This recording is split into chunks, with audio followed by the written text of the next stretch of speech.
Welcome in, everybody. This is Pro Football Entertainment. I am Ben Parker. That is Austin Freed, and that is Shane Ratliff. And we really appreciate you being a part of the show today. We're covering the New England Patriots. And of course, no disguise here. Shane Ratliff is a full-fledged New England Patriots fan, so he's definitely enjoying the season. It's been a heck of a year. I liked what they were doing. I did not expect this year. I figured, hey, they have a good season this year, maybe not scratch their way into the playoffs. And then next year is the year maybe they take off when they get another off season to build. That's not been the case. They have taken off. I mean, goodness gracious, they have taken off. It's been a heck of a season for the Patriots. Tonight we're covering their offense. This is part of our series. I think this may be team number 8 or 9 that we've covered. It will be the last team of the year whose offense we cover. Tonight we are covering the New England Patriots offense, and we like their offense, which is why we're covering it, but we're going to try to talk about how to stop it, okay? It's early in the week, and we're trying to figure out what's the things that bother us the most. What are some of the larger generic tactics we want to try to approach with, and then we'll start to, as it were, hand that game plan off to our coaches and let them start to divide that down into the position groups and stuff like that. But Shane, just really quick, man, how you feeling about this year's Patriots team? Well, I think you hit on it, Ben. I think if you're a Patriots fan and they told you this was how the year was going to play out, you'd be more than ecstatic. I think it happened a little bit faster than what I expected, but it does show you that bringing in somebody like Vrabel and actually spending money in free agency, you can change your fortunes in the NFL. The one thing I will say, and I think this goes back to last year's draft, but Austin had been ahead on Drake May and kind of saw, let him actually get with a team that has some athletes, and you could be surprised with what else he's able to do, Yeah. considering what he had done at North Carolina. I was more of a let's drop back, let's get some other draft picks, but it worked out for the Patriots, and I think he's the main component of the offense right now. If you look, so I think you'd be happy with your draft as it went. All right, let's jump right in. Austin, I'm going to let you set the table on this. The New England Patriots here, their offense, of course, led by Drake May. Austin, take it away, man. Yeah, so this team has, I mean, just absolutely exploded offensively, and I don't think that is in any like sense of the word on anybody except for really the back of Drake May. Like he is this offense, and that's not to say that not everybody else plays a crucial role. It is a team sport. It takes all 11 guys, and I mean all 11. But it is seriously on the back of Drake May, and that is both helpful and hurts when you're trying to like kind of figure out the identity of a team and how you want to attack them and attack their offense. What it does mean is that I'm not having to like single out a receiver that I am concerned about beating me. I don't think they have a single guy who is I guess just straight up like worthy of that level of attention. I think the attention has to go to the scheme and what Drake May's arm allows that scheme to do. And they do all sorts of crazy things. But ultimately, when I look at Drake May and when I watch the film, the thing that scares me the most is his ability to sit in a pocket and throw the deep ball. And so that is what I'm going to try and stop as much as possible. I'm going to try and create pressure and specifically pressure up the middle because I don't want him being able to step up and then his legs become a real weapon because he is a very good athlete. But when he's able to step up and throw the ball downfield, they have had a lot of success on that. So I'm wanting to try and create as much pressure up the middle as possible and not allow him to step up and put everything he has into throws if I can prevent it. And I think that is ultimately my best way of kind of disrupting their deep passing game because they are elite, and that's down the boundaries, that is taking hole shots, that is I mean, just straight in the middle. If they're running like a two high safety defense, like he is not afraid to push the ball downfield to any direction and to any receiver.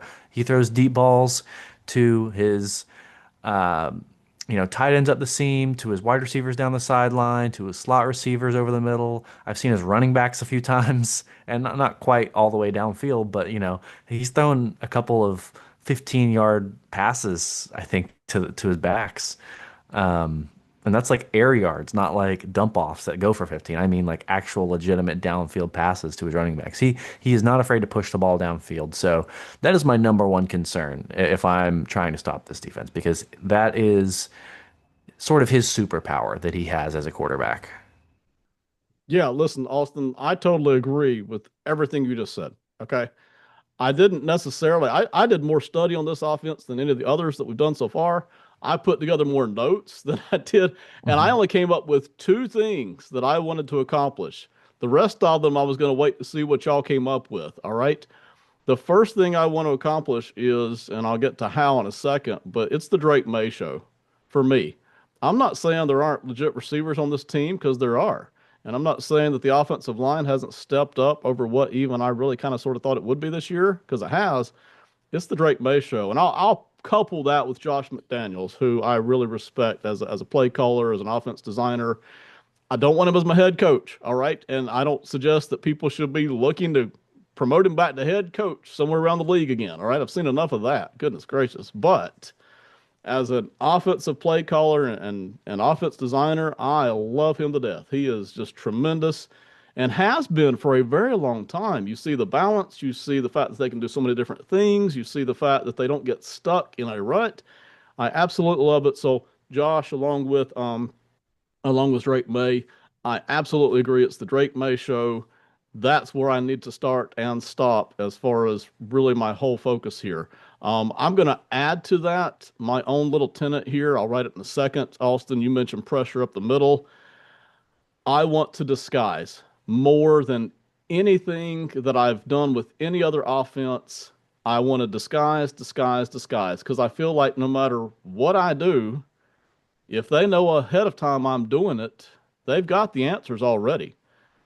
Drake May, Josh McDaniel, they've got the answers. They just need the information about what I'm doing. So I, more than any other offense that we've touched on this year, and we've touched on almost all the good ones. I think 8 out of the top 11 offenses we've touched on. I want to disguise, disguise, disguise. And I'll let y'all talk about zones and mans and personnel schemes and stuff like that tonight. I want to disguise. That's gonna be my number one thing that I'm gonna do there. And I'm thrilled to death with you wanting to pressure up the middle. All right. That excites me a lot. So Shane, I'm gonna hand it off to you now. This is your team. You know them better than anybody here. Um, how do you feel so far about what we're talking about? Does it fit with what you had in mind? And then after that, take up your next point here. Yeah, I would agree with both of you. Austin's point about pressure up the middle is really important because in the games where you say, like Austin mentioned, those hole shots, a lot of times what happens is he's taking one shuffle to the left, he steps up into it, and then you'll see that deep ball. He throws it about 25. They love to hit the seam on that. They love to hit tight end crossing across that. Diggs has made some money off of that as well. I think that's where he also feels more comfortable. Austin mentioned the athleticism comes from an entire family of basketball players. He prefers that quick shuffle box movement. He'll Euro step around a guy and then he's going to go for the whole shot. It makes it a lot easier for him. As Austin also mentioned, if you get him on the outside, he can take off running. So you're trying to protect against that. You mentioned, Ben, about kind of the disguise and look around. And you mentioned McDaniel. Again, I do completely agree with you. Do not give him a head coaching position. But I think where that also comes into play is that he's a great coach when he has great players because his ability to mix and match is what has shown with his offenses. And he does a great job with it with this year's version of the Patriots. My point is to attack the run because I think when you make this offense more one dimensional, it allows you to do a lot of things. Austin's point about, and I said this from the very beginning, and it's been a problem for the Patriots for a long time. They end up finding people that develop themselves into a number one receiver but they do a terrible job of drafting number one receivers because they don't put a Yeah. premium on that position in their offensive game. So, like wide receivers across the board, it's an okay team, but they don't have one single star where you go, I need a completion. This is the guy I'm going to. So if you can protect against that run game, and as this last week showed, and you're the Bills, and you get them into 3rd and 12, 3rd and 15, where they're having to make a more dramatic offensive play, where you have to already think, who am I going to, what level am I going to, and how am I going to beat the coverage? That's where they become a more readable offense. When they get first and, say you're starting 2nd and 5, that opens up the entire offense. And that's what they're looking for. This offense is predicated on getting me a quick gain in the beginning, and then let's attack them after that. So I would say number one thing is control the run game, and then that lets you go hunting for Drake May. Yeah, it's a great point because again, I think we all agree it's the Drake May show, but the run game, it's almost like they're playing off of what defenses are doing. Travion Henderson, for instance, the past, I don't know, 6, 7, 8 weeks has had a huge pickup in touches. And not every week has been great from a yards per carry standpoint. Some yes, some no. But goodness gracious, I mean, we saw him what Sunday against Buffalo, 14 for 148, but he'd been building up to that. You could kind of see that coming, that they were getting a lot more comfortable with him carrying the ball a lot. And the running game along with that, it's not just him, obviously Stevenson there too. That running game has become a lot more lethal, I feel like. And it's not always consistent, but it has become a lot more dangerous. And so if I can shut that down or hinder that, it's a great point about making the offense more readable because we as a defense, we're trying to stay unreadable. But if we can make the offense more readable, that's going to give us a great shot too here. Um, my other point, and then Austin, I'll get back to you for all of this, is going to be I want to use a spy on Drake May. Okay. And I'll type it in the notes in a second here. Uh, listen, Drake May is not Lamar Jackson. Okay, let's not get this confused. Okay, Lamar Jackson's in some other whole nother world, like an Avenger. Okay, but Drake May is killing people on the ground. Goodness gracious, and especially during the early part of the season, defenses have started to kind of slow that down a little bit as far as his effectiveness. But Drake May, when he's not throwing the ball all over the field, he's running the ball all over the field. He's picking up first downs. He's picking up 15 yarders, sometimes more than that. And it just really it extends every freaking drive, and he picks up another first down, and the drive continues. I want to use a spy on him, and man, this is probably one of my well, it is one of my two big ones here. I want to have a guy on him the whole freaking game. All right, and I don't care. It can be a linebacker or safety, whatever our team personnel is. But I just want to spy on him, man. I want that guy watching him the whole game. He can help watch inside routes if he wants to. That's fine. But dang it, I got somebody on top of Drake May, and even at times, we're gonna blitz that guy. Austin, you mentioned the pressure up the middle. My spy is also going to be my red hot blitzer. From time to time as he sees fit. We can do it right at the start of the play, or it can be a delay blitz. But that's what I'm going to have here. So I'm going to have a guy here. We'll pull out the old Jets helmet here. Whoever this guy is right here, and again, safety, linebacker, I don't care. He is all over Drake May. That is his focus, and we can use him for other things too, steal and run support, of course. So anyway, that's it. Spy on Drake May. Austin, rolling back to you here. Me and Shane have both added a couple of things here, so feel free to talk about any of that or trot out your next point. Yeah, I feel like I have a lot to say, so I'm just going to get right to it. The first part of it is the Patriots use motion a lot. According to some research I did, potentially the most in the league. I have them clocked Wow. at, I believe it was over or nearly 30% of plays. It was like 28% ran a motion, and league average is closer to 20 or 21%. Wow. So yeah, this team uses a pre-snap motion just bonkers amounts, and I'm going to try and run defenses that don't show my hand because that's what I mean. The whole point of motion, there's a few points, but like the most Number I one. think Yep. valuable part Yep. of motion is you just kind of get a lot of information about what the defense is trying to do before the snap. You have guys who are communicating whenever they see motions, and you have people who are, if they're in man coverage, are following these guys.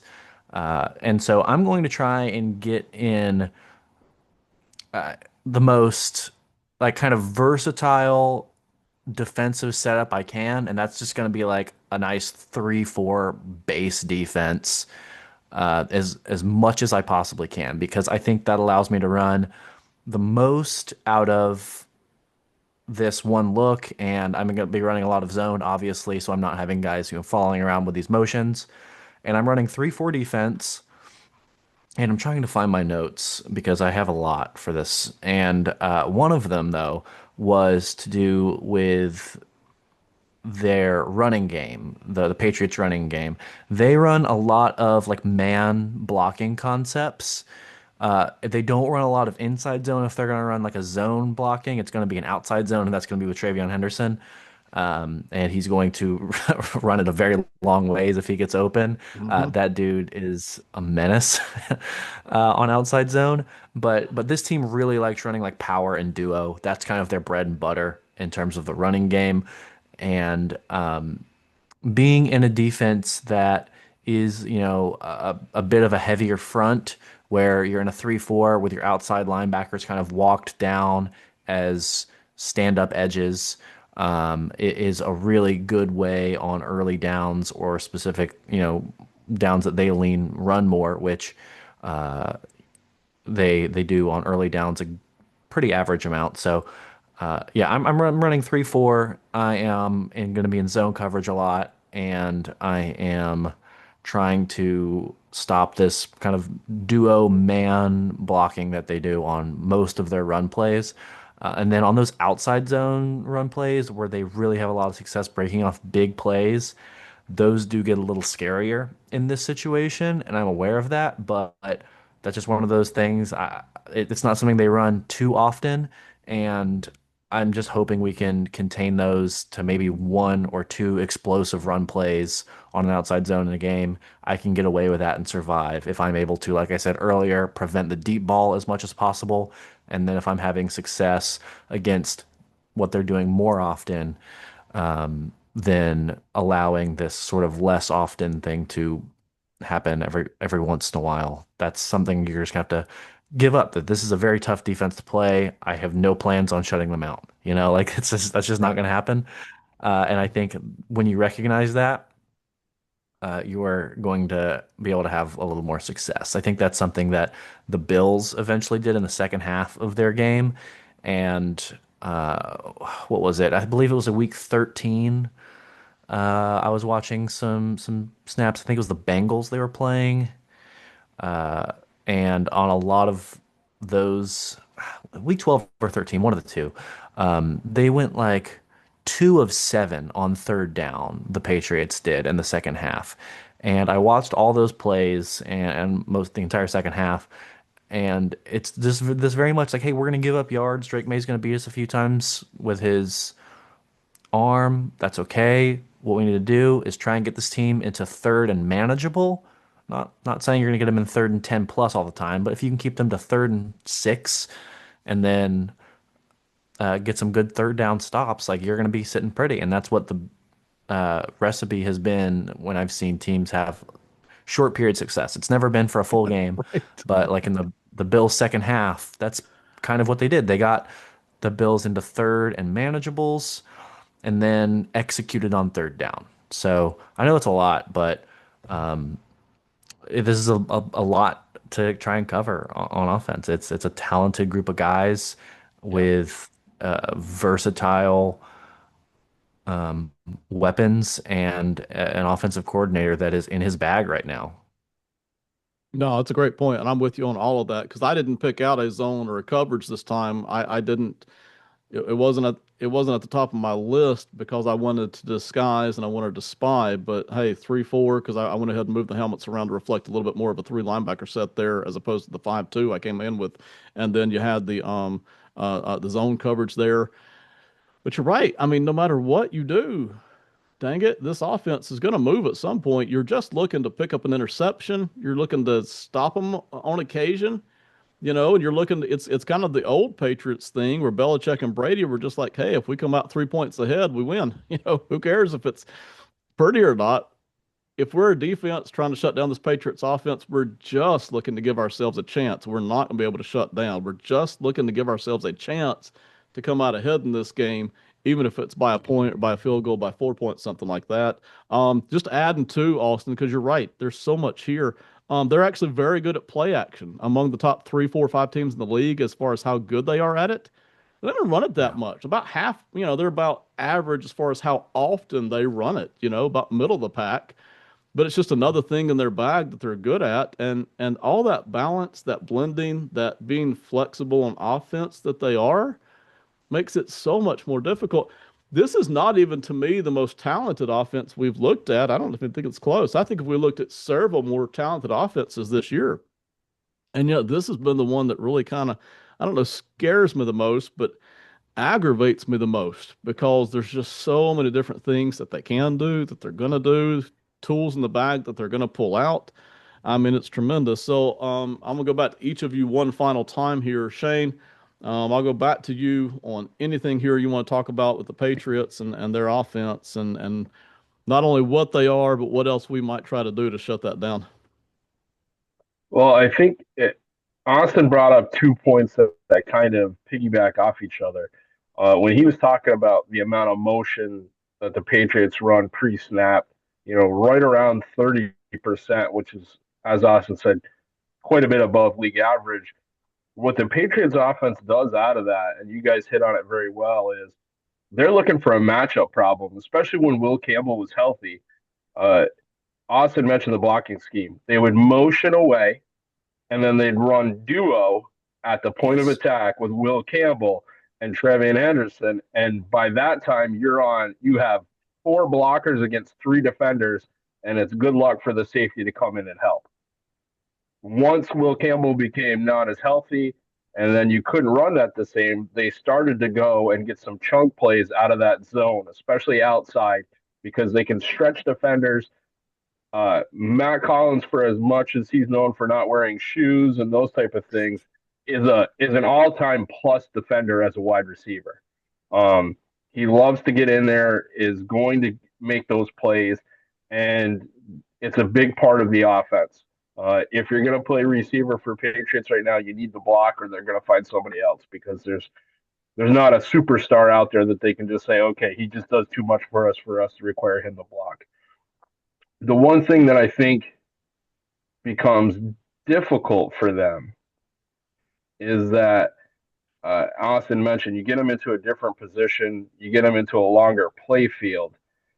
I think as a defense, especially if you're going to play the 3-4, like Austin said, the one thing I would do is when I have the chance, I would put that outside backer over the top of Hunter Henry and I would jam him off the line. Not only is he probably their most controlled receiver, he is the timing point of that offense. Even if he's not the first go, it's the read off of how the defense matches up against him is where Drake May makes his decision. So Austin mentioned that whole shot down the middle. So if there's nobody jamming Hunter Henry, he gets down the middle, he's going to look to that way. If you jam him and you try to run with him, that's when he looks for that, wheel route for the back out of the backfield. You have Diggs coming across the middle. You have other wide receivers you're going to hit those shots. In my mind, when you watch Drake May play this, as much as most quarterbacks go, this is choice one, this is choice two, this is look three. What I see in the Patriots offense is we're looking levels. We're going to go high risk, which is let's throw it deep, low risk, and then we're going to save it. That's where you see them dump the ball off late. They're going to run some screen games on things like that. But if you can control the tight ends in the offense, I think you have the most ability to work around them when you want to try to keep them in that third and long, like Austin said. The only thing you can see is like there is no level of shutting the offense down.